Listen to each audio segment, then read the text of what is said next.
So ayan guys, so for today's video ulit tayo ngayon. So ayan, so ngayon pala guys ay nakauwi ko lang pala ulit. So galing sa school namin guys. So ayan, so medyo kaganina pa.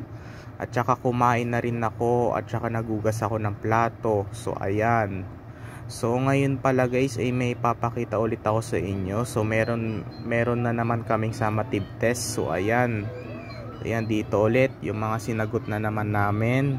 Ayan, so ang subject nito guys ay science. So ayan, science yan guys. Ayan, sinagot pa namin yan nung October 1, 2025. So magbe-birthday pa ako niyan eh. So birthday na rin kasi yan ni Lochi, kasi medyo hindi kami nakapunta sa birthday ni Lochi nung October 1, 2025 kasi hindi ko na nakuhanan kasi nandito lang kami sa bahay kasi may pasok pa ako eh. So ayan, dito tayo sa science. So ang sinasagot namin dito sa 1 to 5, so letra. So ayan, letra ulit. Tapos dito sa 6 to 15 true at saka false. So ayan guys, so dito sa 6 to 10 ay naka-perfect ako dito. Ayan, naka-perfect ako dito. Meron tayong dalawang false at saka tatlong true. So ayan, so ang ibig kasi sabihin ng false, mali yung salita yata, mali. O kung hindi, pag false hindi, pag true opo. So ayan, meron, hindi ko alam yata, pag false mali, true tama. Yun, yan, naka-perfect ako dito. So dito sa 11 to 15 naman medyo 3 lang tayo dito. So ayan, so dito sa science, so dito naman tayo sa 16 to 20. So ayan guys, so wala na naman kaming sagot dito. So nagsasagot na naman kami ulit sa likod. So ayan, so ganun ulit nung pinakita ko sa inyo sa subject na GMRC, AP at saka Filipino at saka English. So ayan, so dito ulit namin sinasagot yan.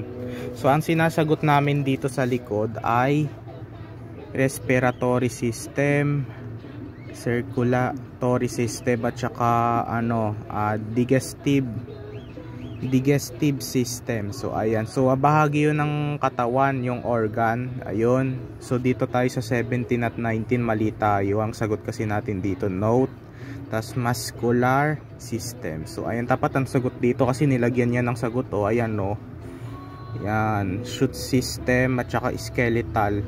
So dito naka 3 lang tayo. So ayan, so dito naman, dito sa science guys, ano ba yan, nasabi ko patuloy.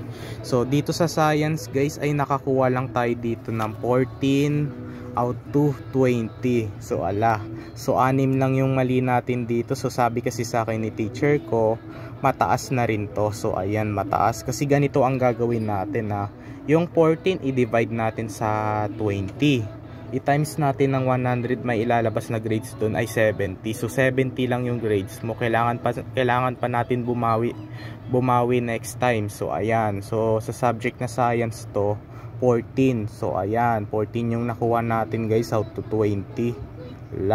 Ganun ulit sa Pilipino. Ayan, i-try kaya natin basahin sa number 1 at saka 3. Reviewin lang natin tong mga letra. Ayan, basahin natin na. So ang sabi daw dito sa number 1, ayan, what is the main function, ayan, of the muscular system in the human body. So ayan, so ang nasagot kasi natin dito letter B, to support the body's structure. So ayan, tapat ang sagot dito letter C. So ayan, kasi may naglagay ng letter C ayan kaya chinekan yan ni teacher, may naglagay kasi ng letter C. So ang sagot tapat dito, to help the body move. So ayan, so si teacher nag-check niyan. So ayan si teacher. So next naman tayo sa number 2. So ayan, sa number, ay hindi pala tayo sa number 2, tama pala tayo sa number 2, 3 pala tayo. Ano ba yan, nagkakamali tayo. So ito ang basa dito sa number 3, which system is responsible for transporting blood throughout the body. So ayan, so ang nasagot kasi natin dito letter D, muscular system. dapat ang sagot dito letter C. So ayan. Ayan ito, circulatory system. Ano ba yan? Nabubulol tayo magbasa ng English. Circulatory system yata. So ayan, so 14 lang nakuha natin out of 20. So ayan. So bawi na lang tayo ulit next time. So ayan, mataas pa naman din, pasado pa naman din to 14 na to out of 20. So ang date ngayon ay it's October 7 na. It's Tuesday. So ayan, so walang pasok sila si mami ko ngayon guys, walang pasok. Nag-day off siya ngayon. Ayan, pati daddy ko wala rin pasok. Ayan, yun